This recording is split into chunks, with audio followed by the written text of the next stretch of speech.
एकजुटीचा हमारी मांगे पूरी करो, पूरी करो, पूरी करो। कामगार एकजुटीचा, कामगार एकजुटीचा। कराड़ साहब तुम आगे बढ़ो, हम तुम्हारे साथ हैं। कराड़ साहब तुम आगे बढ़ो, हम तुम्हारे साथ हैं। मनमाड शहरातील एफसीआय भारतीय खाद्य निगम या ठिकाणावरील कामगारावर होणारा अन्याय उघडकीस आला आहे। एफसीआय अन्न महामंडळामध्ये गेल्या 3 वर्षांपासून कंत्राटी पद्धतीने कामगारांची भरती केली होती, परंतु या कामगारांवर सक्तीची कामगिरी सोपवली जात आहे व किमान वेतनही कमी स्वरूपात मिळत आहे। येथील कामगार सवलतीपासून वंचित दिसून येत आहे, तरी त्यांना न्याय मिळावा म्हणून सर्व कामगारांनी आंदोलन 11 जून 2024 रोजी पुकारले आहे। आज आपण या ठिकाणी आलेलो आहे मनमाड शहराच्या भारतीय अन्न महामंडळाच्या ठिकाणी। इथं कामगारांचा जो मोर्चा आहे जो आयोजित केला आहे, त्यांचे जे म्हणणे मागणे व्यवसायाच्या विरोधामध्ये काय असेल ते आता आपल्या संवर्धनचे अध्यक्ष वगैरे बोलतील। बोला। मी सिटी युनियनचा अध्यक्ष अरविंद चावऱ्या। मी सर्व कामगाराच्या वतीने बोलू इच्छितो। आमची काही मागणी आहे, त्या मागण्या आमच्या समस्या भरपूर काही ते पूर्ण होत नव्हत्या, त्यामुळे आज आम्ही काम बंद केलेलं आहे। ते काम बंद करण्याचा त्या मागण्यांचा उद्देश असा आमचा की त्या मागण्या खूप वेळेस बोलून आमच्या मागण्या पूर्ण झालेल्या नाही।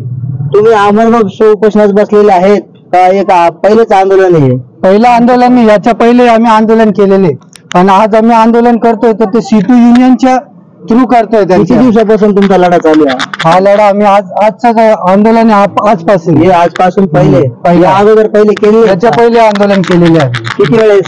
याच्या पहिले 3 वेळेस आंदोलन केले। भारतीय खाद्य निगमने दखल घेतली नाही? काहीच दखल घेतलेली नाही, एकही मुद्दा आमचा क्लिअर केलेला नाही। तुम्ही याविषयी तुमच्या या कामगारांनी वरिष्ठांकडे या तुमच्या दिल्ली महाराष्ट्र असेल त्या ठिकाणी कळवलं का? कळवलं पण आहे, लेबर कमिशनरला पण लेटर दिलेले, लेबर कोर्टात पण लेटर दिलेले, पण त्याचा अजून काही रिस्पॉन्स आलेला नाही। तुम्हाला त्यासाठी काय झालेलं नाही? रिस्पॉन्स नाही आलेला। तुमचं पुढला पाऊल काय राहणार समजा कामगारांचं? सर्व जोपर्यंत आमच्या मागण्या पूर्ण होत नाही तोपर्यंत आम्ही बाहेरच थांबणार। मागण्यांचं निवेदन तुम्ही तयार केलेलं? मागण्यांचं निवेदन तयार केलेलं आहे, तुम्ही म्हणून दाखवतो निवेदन? निवेदनामध्ये असं आहे आमचं का शासनाच्या परिपत्रकानुसार, मुद्दे बोला फक्त, शासनाच्या परिपत्रकानुसार किमान वेतन मिळत नाही आम्हाला, ते किमान वेतन लागू करून द्यावं। त्याच्यानंतर कामगारांना 26 दिवस काम भेटत नाही, त्याचं 26 दिवसाचं काम भेटायला पाहिजे प्रत्येकाला।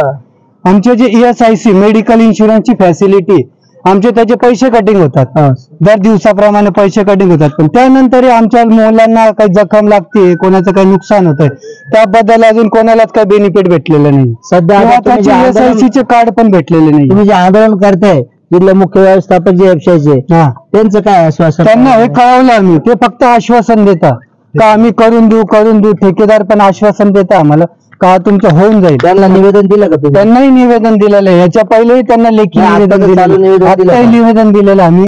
एक निवेदन आम्ही पोलीस स्टेशनला पण दिलेलं आहे। सदर आता आपल्या ज्या कामगार युनियनमध्ये किती सभासद आहे? 141 घेतलं? आपण कोणत्या पदावर युनियनच्या? अध्यक्ष पदावर। उपाध्यक्ष कोण आहे आपले? संजय सावंत। काय बोलायचं आपल्याला?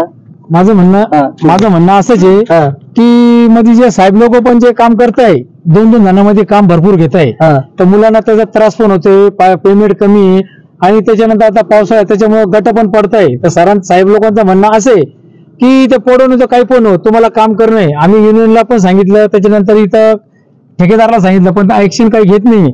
कारण आता आमच्या मध्ये आता 2-3 दिवस अगोदर गट पडले, आमचे 3 मुलं वाचले त्याच्यात। जर एखादा मुलगा कमी जास्ती झाला असता, हातपाय तुटला असता किंवा मेला असता, त्याची जबाबदारी कोण घेणार? ठेकेदार घेणार का एफसीआय घेणार? आपण ज्या ठेकेदारी पद्धतीमध्ये लागले होते, ज्यावेळेस फॉर्मॅलिटी पूर्ण आपण फॉर्म भरला त्यावेळेस त्या फॉर्म मध्ये नव्हतं का नमूद केलेलं? त्यांनी आम्हाला ते तसं काही नमूद दिलंच नाही। त्यांनी आम्हाला फॉर्म भरणे डायरेक्ट एकही क्लॉज आमचे पुढे गेलेलेच नाही त्यांनी। आता उद्या कमी जास्त जर तुमच्या कामगारांना झाले, जिम्मेदारी कोण घेणार? त्याच्यामुळे आम्ही आलाडा घेतोय की आम्हाला काही ना काही सेफ्टी पाहिजे आम्हाला। आणि त्याच्यानंतर असं आहे का जे रॅक वगैरे असते त्या टायमाला बी पहिले 4 आणि 5 मुलं राहायचे शेडला, आता 2 मुलांमध्ये शेड बी खोलायचा, सफाई करायची, रॅक पण करायचा आणि पाला पण भरायचा। 2 जणांमध्ये असं होत नाही। कामगार 2 जणांमध्ये लागतात, आम्हाला कमीत कमी 5 जण लागतंय। ठीक आहे, आता तुम्ही 5 नाही देत तर तुम्ही आम्हाला 4 तरी द्या। अशी मागणी अशी आमची तुमची. मागणी. अजून काय मागणी आहे? बस आमचं एवढंच आहे. आमचं जे पेमेंटचं आहे आमचं पेमेंट किमान वेतन आम्हाला वाढायला पाहिजे. आता सध्याला आम्हाला 437 रुपये पेमेंट पडतोय. किती वाढला पाहिजे नाही? आम्हाला कमीत कमी असं आहे तर आम्हाला 550च्या वर आम्हाला पेमेंट किमान वेतन जे असेल आम्हाला ते पाहिजे ना. आमच्या किमान वेतनानुसार आम्हाला देतो द्यावा. किमान वेतन केव्हा कळेल? जेव्हा आम्हाला पेमेंट स्लिप भेटेल. आम्हाला पेमेंट स्लिप देत नाही. पेमेंट स्लिप दिल्यानंतर आम्हाला आमचं किमान वेतन कळेल. किती दिवसापासून तुम्हाला पेमेंट स्लिप भेटेल? एकही दिलेलं नाही. आम्हाला असं म्हणून द्या तिसरा वर्ष म्हणजे पहिले DK सोमानी होते 3 वर्ष झाले आम्हाला. 3 वर्षापासून पेमेंट स्लिप नाही. पेमेंट स्लिप नाही. यावेळेस तुम्ही वरती काही सगळं कळवलं आम्ही सगळ्यांना कळवलं पण ते स्वतः म्हणता आम्ही देऊ करता करता आता 1 वर्ष होत आले. तुम्हाला पेमेंट कोणत्या स्वरूपात मिळतो? आम्हाला त्यांच्या म्हणजे बँकेत थ्रूच भेटतंय. ते बँकेत टाकतं अकाउंटला. बँकेत बँकेत टाकतंय. प्रत्येकाच्या मुलाचं जे जिथं अकाउंट असतं तिथं बँकेमध्ये टाकतंय. पेमेंट स्लिप आम्हाला 10 रुपये रोज आहे का 100 रुपये रोज आहे कमी हे तर समजायला पाहिजे. आजच्या आंदोलनानंतर तुमचं पुढलं पाऊल काय राहणार आहे? आता जेव्हापर्यंत आमची मागणी होत नाही तेव्हापर्यंत आम्ही बसणारच आहे. एकही मुलगा कामावर जाणार नाही आणि जाऊ देणार नाही आम्ही. हे ठामपणे आमची युनियनने आम्हाला पण सांगितलं आहे का युनियन तुमच्या पाठीशी आहे.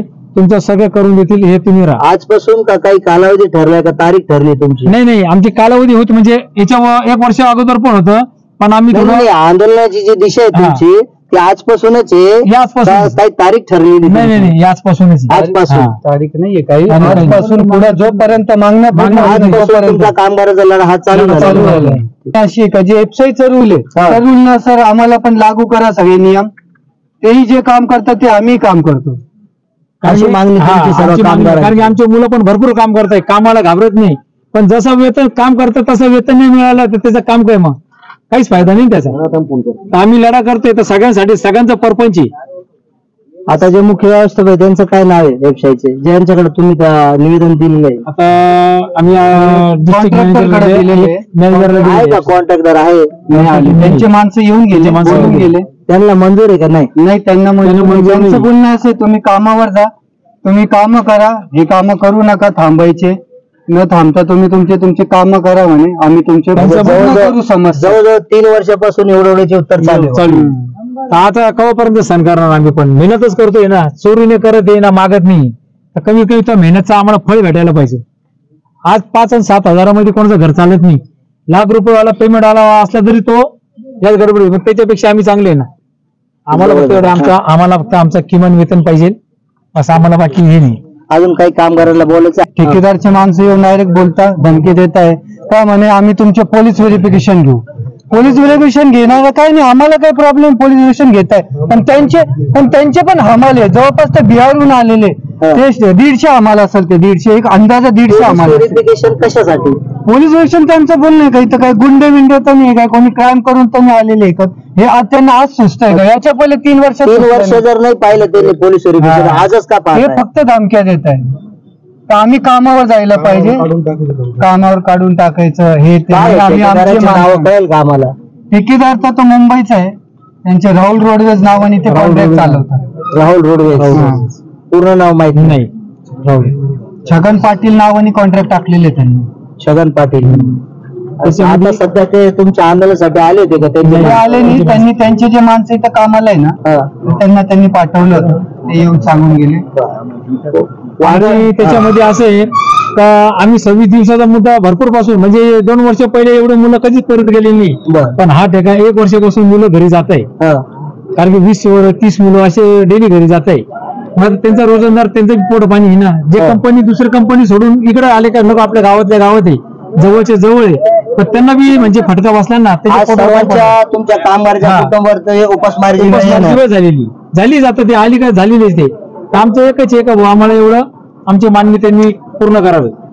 काम करून पण तेवढं वेतन नाही आहे. आता तुम्ही या आंदोलनामध्ये आमरण उपोषण आहे का ठिय्या आंदोलन आहे का कशा पद्धतीने काही ठरलं का? आंदोलन आहे म्हणजे आंदोलनाचा आमचा काही उद्देश असा नाहीये का आमरण उपोषण करावं का ठिय्या आंदोलन करावं. आमचा फक्त एकच मुद्दा आहे जोपर्यंत आमच्या मागण्या पूर्ण होत नाही तोपर्यंत आम्ही थांबू. मग त्या उपोषणाला ते आमरण उपोषण समजा किंवा ठिय्या आंदोलन समजा. होणार नाही काही त्याच्या पुढेही जर एक लिमिट राहते ते लिमिट काम झाल्यानंतर तुमच्या कामगाराचा ठराव तसा झाला का? नेमकं कोणतं आंदोलन तुम्हाला छेडायचं आहे?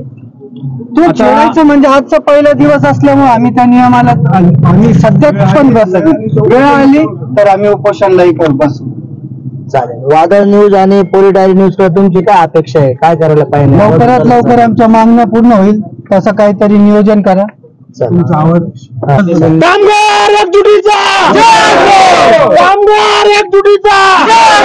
सिटू युनियनचे अध्यक्ष डॉक्टर DL कराड यांच्या अध्यक्षतेखाली आंदोलन पुकारले आहे. यावेळी सर्व कामगार उपस्थित होते व युनियनचे पदाधिकारी अरविंद चावरिया, संजय सावंत, सूर्यकांत आहिरे, संगनील पगारे, विशाल पाटील, सोनू पगारे हे उपस्थित होते.